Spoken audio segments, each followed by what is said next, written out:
ನಮ್ಮ ಈ ಜೀವನದ ಪ್ರತಿಯೊಂದು ಕೆಲಸ ಕೂಡ ಅಂದರೆ ಅಡುಗೆ ಮಾಡೋದು, ಮಕ್ಕಳನ್ನು ಸಾಕೋದು, ಕಚೇರಿಗೆ ಹೋಗೋದು ಇವೆಲ್ಲ ಕೇವಲ ಕೆಲಸ ಅಲ್ಲ, ಅವು ಪರಮಾತ್ಮನ ಒಂದು ಭಾಗ. ಹೇಗೆ ಅಂತ ಕೇಳ್ತಿದ್ದೀರಾ? ಅದನ್ನೇ ಇವತ್ತು ಭಗವದ್ಗೀತೆ ಹೇಳುತ್ತೆ.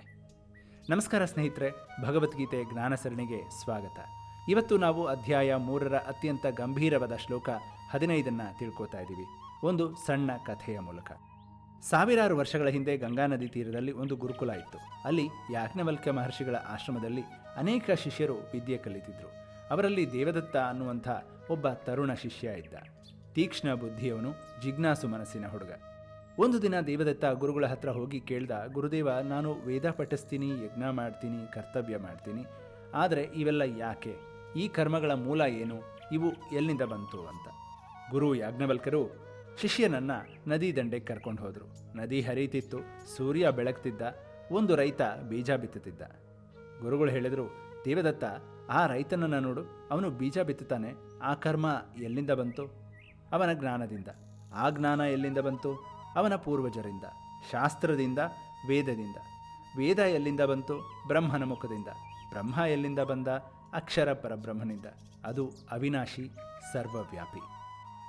ಕರ್ಮ ಬ್ರಹ್ಮೋದ್ಭವಂ ವಿದ್ಧಿ ಬ್ರಹ್ಮಾಕ್ಷರ ಸಮುದ್ಭವಂ ತಸ್ಮಾತ್ ಸರ್ವಗತಂ ಬ್ರಹ್ಮ ನಿತ್ಯಂ ಯಜ್ಞೇ ಪ್ರತಿಷ್ಠಿತಂ. ಶ್ರೀಕೃಷ್ಣ ಅರ್ಜುನನಿಗೆ ಹೇಳ್ತಾನೆ, ಕರ್ಮ ಅನ್ನೋದು ಬ್ರಹ್ಮನಿಂದ ಅಂದರೆ ವೇದದಿಂದ ಹುಟ್ಟಿದ್ದು ಅಂತ ತಿಳ್ಕೊ. ವೇದ ಅಕ್ಷರ ಪರಬ್ರಹ್ಮನಿಂದ ಹೊರಟಿದ್ದು. ಆದ್ದರಿಂದ ಸರ್ವತ್ರ ವ್ಯಾಪಿಸಿರುವ ಆ ಬ್ರಹ್ಮ ನಿತ್ಯವೂ ಯಜ್ಞದಲ್ಲಿ ಸ್ಥಾಪಿತವಾಗಿದೆ ಅಂತ. ಸ್ನೇಹಿತರೆ, ಇಲ್ಲಿ ಕೃಷ್ಣ ಒಂದು ದೈವಿ ಸರಣಿಯನ್ನು ತೋರಿಸ್ತಾ ಇದ್ದಾನೆ. ಅಕ್ಷರ ಬ್ರಹ್ಮ ಅಂದರೆ ಅವಿನಾಶಿ ಪರಮಾತ್ಮ.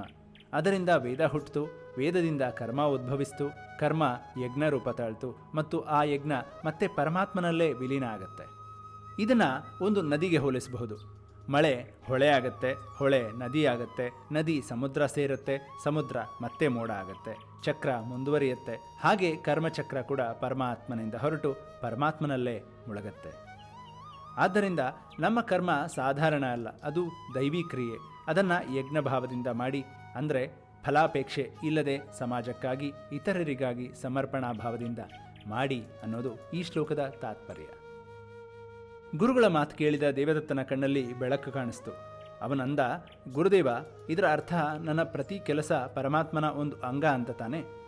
ಗುರುಗಳು ಹೇಳಿದರು, ಹೌದು, ಆದರೆ ಒಂದು ಷರತ್ತು, ಆ ಕೆಲಸ ಯಜ್ಞಭಾವದ್ದಾಗಿರಬೇಕು. ಅಹಂಕಾರದ ಕರ್ಮ ಬಂಧಿಸುತ್ತೆ, ಯಜ್ಞಭಾವದ ಕರ್ಮ ಮುಕ್ತಿ ಕೊಡುತ್ತೆ ಅಂತ. ಸ್ನೇಹಿತರೆ, ಇವತ್ತಿನಿಂದ ನಾವು ಮಾಡುವ ಪ್ರತಿಯೊಂದು ಕೆಲಸವನ್ನು ಯಜ್ಞಭಾವ ಅಂತ ಭಾವಿಸಿ ಮಾಡೋಣ. ಆ ಕ್ಷಣದಲ್ಲಿ ನಾವು ಪರಮಾತ್ಮನ ಸಂಪರ್ಕದಲ್ಲಿರ್ತೀವಿ. ಈ ವಿಡಿಯೋ ನಿಮಗೆ ಇಷ್ಟ ಆಗಿದ್ದರೆ, ಉಪಯುಕ್ತ ಅನಿಸಿದರೆ ಲೈಕ್ ಮಾಡಿ, ತಮ್ಮ ಕುಟುಂಬದೊಂದಿಗೆ ಶೇರ್ ಮಾಡಿ, ಮತ್ತು ಭಗವದ್ಗೀತೆ ಜ್ಞಾನ ಸರಣಿ ನೋಡೋಕೆ ಚಾನೆಲ್ನ ಸಬ್ಸ್ಕ್ರೈಬ್ ಮಾಡಿ. ನಮಸ್ಕಾರ.